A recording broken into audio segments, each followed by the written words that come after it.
This podcast is brought to you by HEC Paris. Bonjour à tous, merci. Je vais vous présenter mon parcours de création d'entreprise basé sur la société Chronosafe. À l'issue de cette création a été menée, je suis toujours actuellement chercheur CEA. Et donc j'ai bénéficié des mécanismes d'essaimage du CEA pour pouvoir mener à bien ce projet.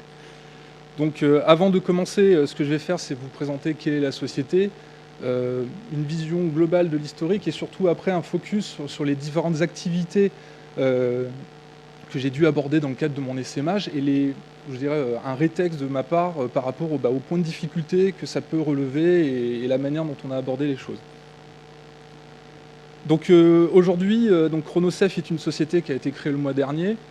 Nous sommes éditeurs logiciels de solutions pour les systèmes embarqués critiques. Alors les systèmes embarqués, vous allez me dire qu'est-ce que c'est ? C'est simplement, si vous préférez, toute l'électronique que vous allez trouver dans les produits de votre quotidien, votre voiture, les ascenseurs, on en trouve, vous avez également la téléphonie, on va en trouver de plus en plus dans le domaine de la santé également. Tout ce qui est aussi les systèmes logistiques, vous allez trouver dans les grandes installations de production, donc tout ce qui est robots, système cobots d'assistance à l'utilisateur, tout ce qui est le transport, donc des domaines vraiment très variés.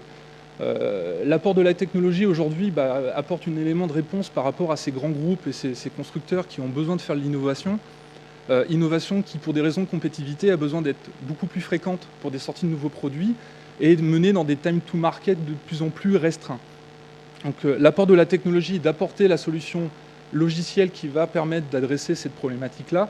Le logiciel, compte tenu de l'importance que prend les systèmes embarqués dans notre quotidien, le logiciel étant une part de plus en plus importante dans la valeur ajoutée que va prendre les produits de nos quotidiens par rapport à leur développement. Pour vous donner un exemple, par exemple l'automobile.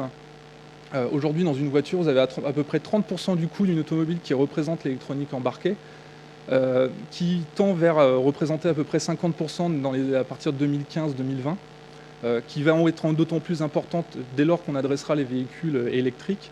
Et cette part sur cet ensemble-là, correspondant au logiciel, est une part qui est en forte croissance, qui devrait représenter à peu près 70-80% de l'ensemble de ce coût-là de l'architecture électronique embarquée.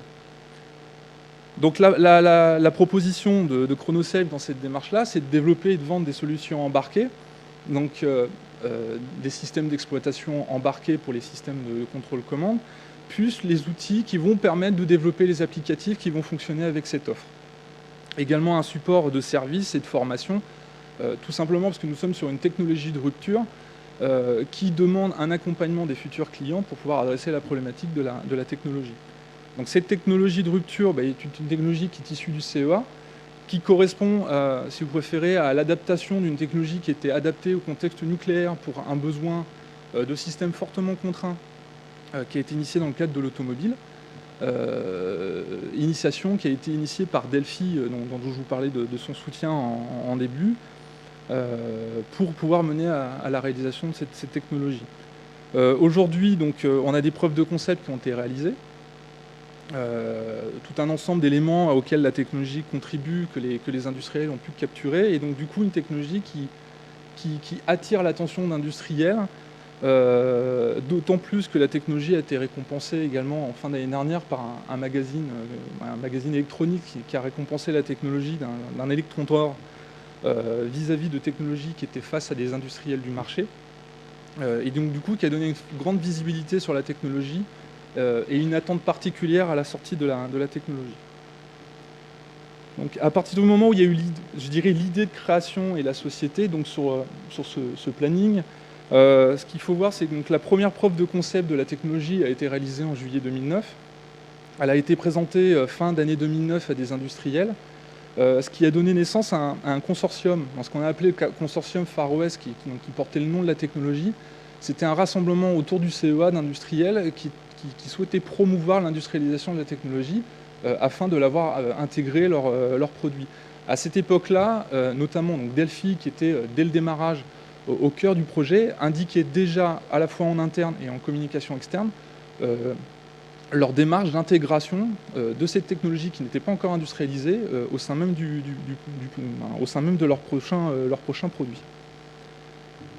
Donc compte tenu de cet environnement-là, et puis d'une volonté, je dirais, entrepreneuriale de ma part, a été issu un début de projet de société, donc, qui dans un premier temps, dans une première phase d'avant-projet, m'a amené à présenter l'intérêt du projet vis-à-vis de ma hiérarchie, avant de débuter une phase d'essaimage donc, au niveau du CEA, une intégration au niveau de l'incubateur Incubaliance avec lequel le CEA travaille, et on a abouti en avril dernier à la création de la société. Alors, je vous fais apparaître l'aspect contrat, mais ce n'est pas nécessairement l'aspect contrat qui a vraiment initié le besoin de création, mais la volonté de participer à un appel à projet grand emprunt, et je reviendrai dessus, mais pour lequel il fallait, pour pouvoir répondre à cet appel à projet, être créé.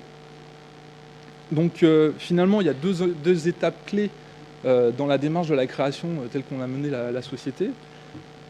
Cette phase d'avant-projet qui est une phase, je dirais, où on a besoin de démontrer l'opportunité à saisir quant à la création de la boîte. Donc, quels sont aujourd'hui déjà les problèmes auxquels on va répondre pour les clients, en quoi la technologie va y répondre. Alors ça, c'est lorsqu'on est dans un laboratoire, et tel que je l'étais, c'est-à-dire où on travaille beaucoup sur la technologie, et à l'époque j'étais particulièrement chef de projet, et on me demandait de faire plutôt un cahier des charges, on me donnait déjà le cahier des charges de ce que la technologie devait atteindre. On n'est pas tout de suite au fait d'aller capturer qu'est-ce que la technologie doit aller apporter comme réponse aux clients, hormis par rapport à l'industriel qu'on a en face de nous. Donc mine de rien, c'est un travail qui est très preneur, et qui, pour pouvoir prendre en considération ces problématiques futures, demande en avance de phase de déjà capturer les besoins du marché pour pouvoir les justifier auprès de sa hiérarchie. Généralement, c'est un travail qui est fait en rab, je dirais, sur son temps libre, donc sur une période où il y a tout un argumentaire à construire et qui prend du temps parce qu'on n'a pas nécessairement la ressource de disponible. Ensuite vient la phase que j'appelle incubation et essaimage.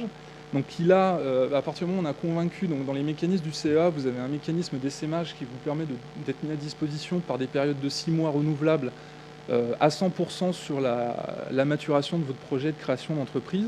Et c'est ce que j'ai commencé à partir du mois d'août, où dans ce contexte-là, on va pouvoir être amené à maturer sur 5 axes de réflexion. Donc là, pour pouvoir nous aider dans cette maturation, il y a tout l'apport de l'incubateur qui nous apporte une méthodologie pour pouvoir adresser ces différentes problématiques. Et donc on va adresser la problématique du produit, du marché, le marketing, les équipes et les finances.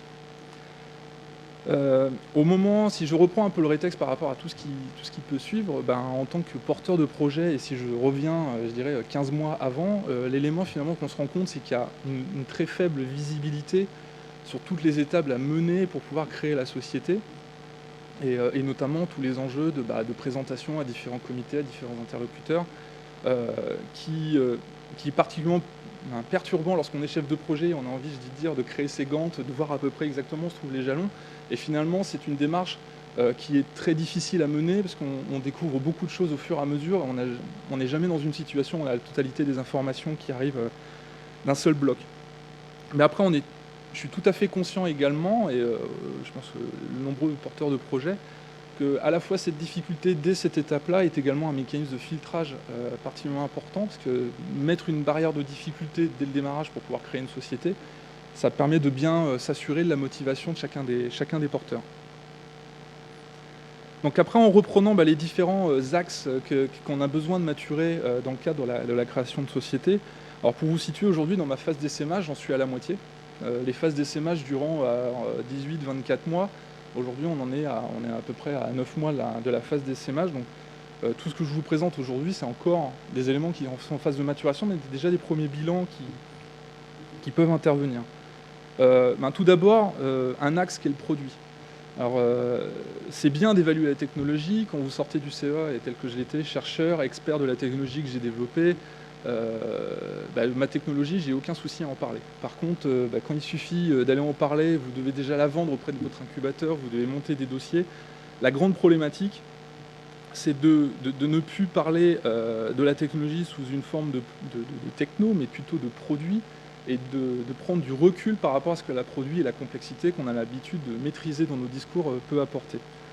Donc derrière, ça demande de définir des programmes d'industrialisation, des programmes d'innovation, vérifier que la technologie est protégée pour pouvoir l'exploiter. On va commencer également à négocier des licences Avec le CEA, parce que tout simplement, lié à la question qui pouvait être posée dans les présentations précédentes, donc le CEA sur cette technologie reste en totale propriété de l'API et donc vient proposer une licence d'exploitation au CEA.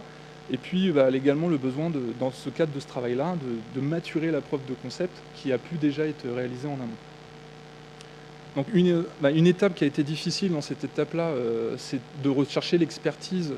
Moi, chercheur, compte tenu du fait que on était dans une problématique de timing très serré. Alors à la fois, je veux apporter une réponse de problématique de time to market, mais finalement la présence des industriels qui poussent pour que la technologie sorte sur le marché m'impose également une contrainte de time to market pour maturer mon projet d'entreprise. Donc je ne peux pas prendre le temps de monter moi en compétence sur l'ensemble de domaines, donc besoin d'aller chercher de l'expertise. Donc à cette étape-là, donc courant août l'année dernière, j'ai un associé qui m'a rejoint et qui est venu d'un industriel donc, qui est Delphi, où là je tiens particulièrement à remercier Delphi, malgré qu'il n'y ait personne de Delphi dans la salle, mais qui ont apporté un effort particulièrement important sur le soutien à la démarche de création de l'entreprise en prenant en totalité en charge le salaire de la personne qui libérait dans la société, malgré que vous n'avez pas de mécanisme au même titre que ce qu'on pouvait avoir au CEA. Jusqu'à ce que la société soit à même de subvenir aux besoins financiers de mon associé. Par contre, une difficulté, c'est de changer de côté, je dirais. Vous vous retrouvez à discuter avec des collègues lorsqu'on est dans cette phase d'essaimage qui deviennent finalement, on devient client de leur travail, on commence à négocier des licences, et là, je dirais le constat que j'en ai, c'est qu'il faut particulièrement rapidement s'entourer d'avocats. Particulièrement en plus avec le CEA qui maîtrise bien les sujets, pour à la fois éviter des erreurs sur l'exploitation, mais c'est surtout pour mieux valoriser les accords. On pourrait très bien négocier l'accord directement avec le CEA sans présence d'avocats, mais au moment où vous allez faire les levées de fonds, s'il n'y a pas eu ces avocats pour vous aider, limite je dirais l'accord ne vaut rien et la levée de fonds devient quasiment impossible. Un autre travail qui est particulièrement important, c'est les études de marché. Donc on voit très bien à quoi elles vont servir. L'élément qui est important par contre, c'est, et notamment là c'est par rapport au contexte du CEA, le CEA dispose de son bureau d'études marketing et on est très rapidement challengé afin de les solliciter pour nous proposer une étude de marché. Je pense que c'est une erreur de vouloir aller trop rapidement vers des organismes d'études de marché. Il faut d'abord mener un travail par soi-même. Parce que de toute manière, quand vous vendrez la technologie et le produit que vous vendrez derrière, c'est en présentant l'état de maturité du marché et d'acceptation de la technologie. Donc il y a un fort besoin de pouvoir positionner la société sur votre marché en ayant déjà mené un premier travail exploratoire des différents marchés que vous voulez adresser. Et ce n'est simplement que dans une seconde étape que vous allez pouvoir faire appel à des professionnels qui vont vous proposer un regard beaucoup plus avisé, une méthodologie certainement différente de ce que vous avez pu mener, qui vous permettront de relever des problématiques ou des éléments confortants supplémentaires, et qui, alors, bien évidemment, sont liés à des tarifs élevés, mais qui généralement, derrière, on s'y retrouve très rapidement du fait des économies que ça va engendrer si on avait dû y passer du temps. L'autre élément qui est important dans cette phase d'essaimage, c'est à la fois maîtriser une problématique de marketing et une communication. Donc, comme je disais, créer son produit, stratégie commerciale, là il est essentiel, d'autant plus étant chercheur, je sortais d'un cursus conventionnel d'IUT, puis ensuite de fac et puis de doctorat. Vraiment des problématiques que je n'ai jamais abordées. Donc là, il était bien que j'ai la présence d'un industriel avec moi dans mon équipe.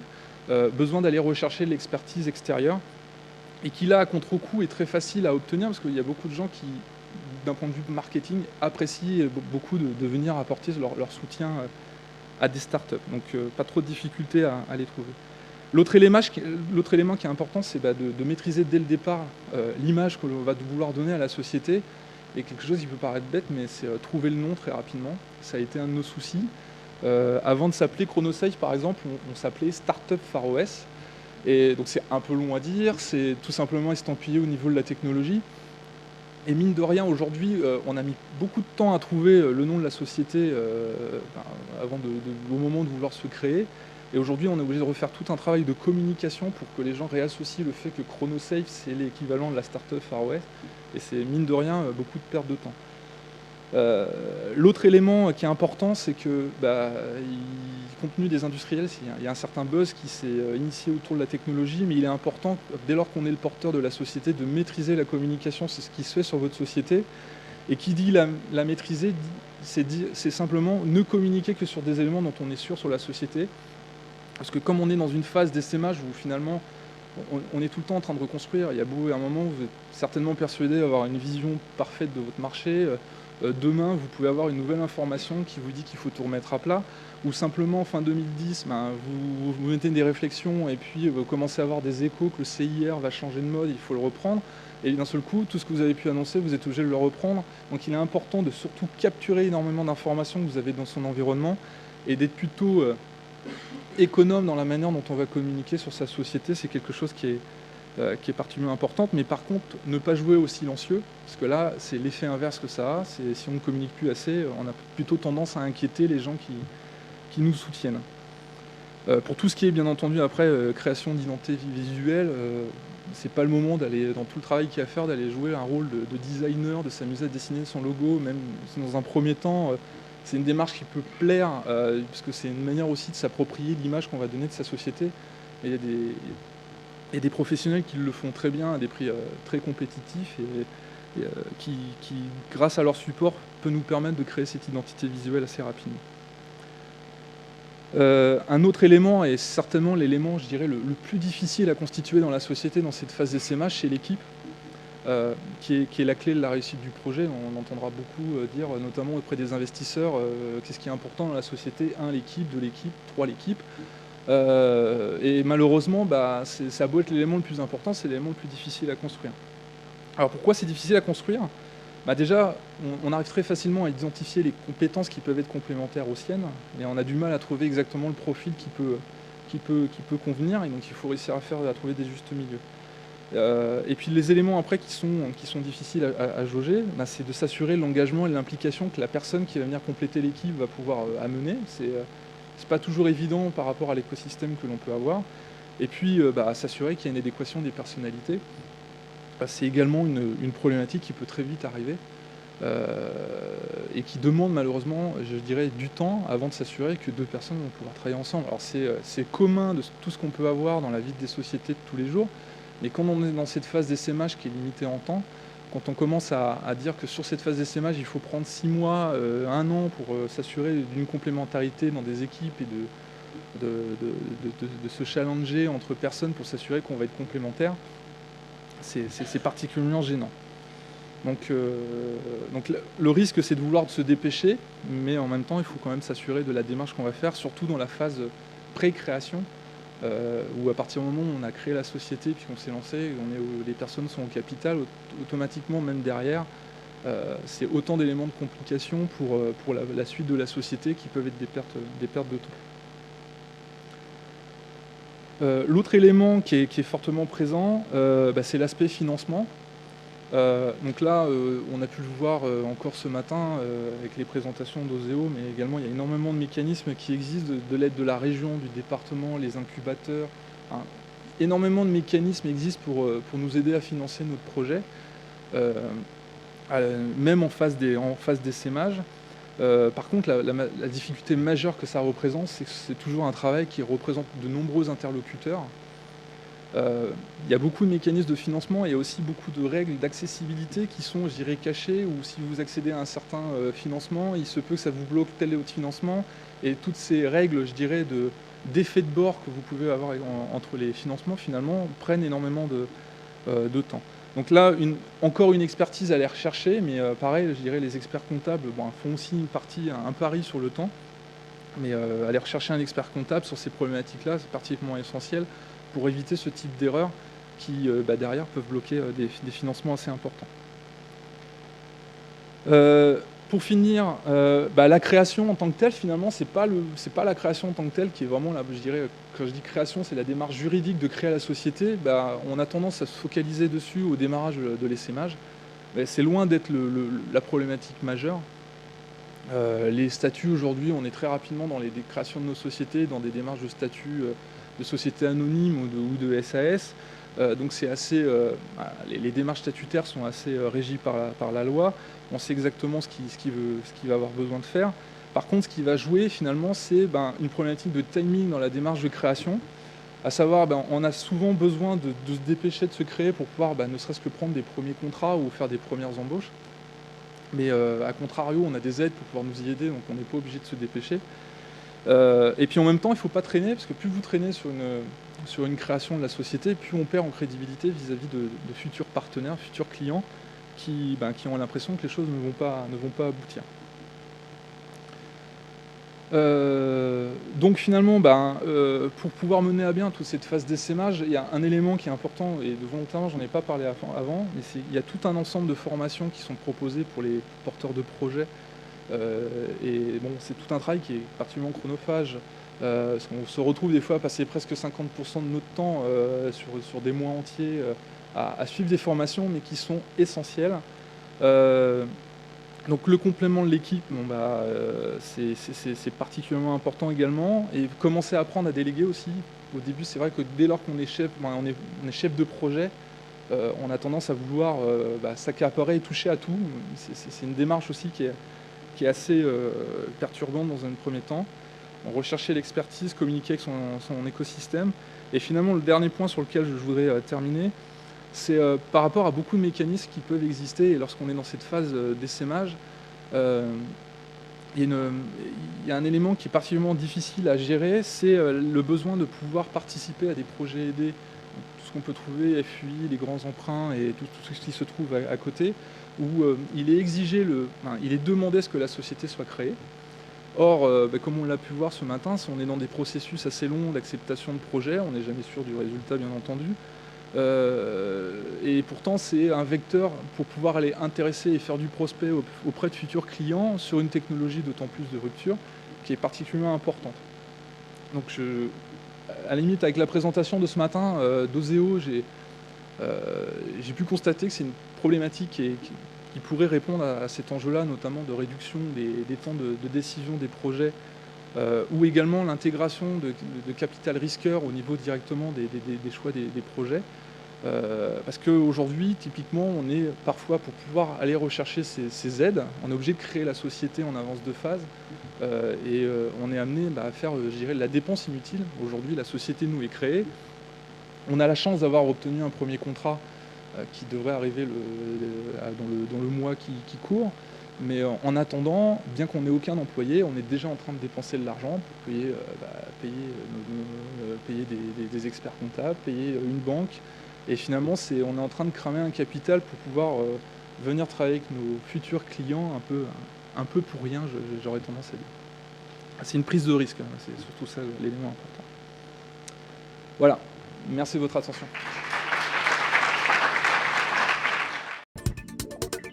Please visit us at www.agc.edu.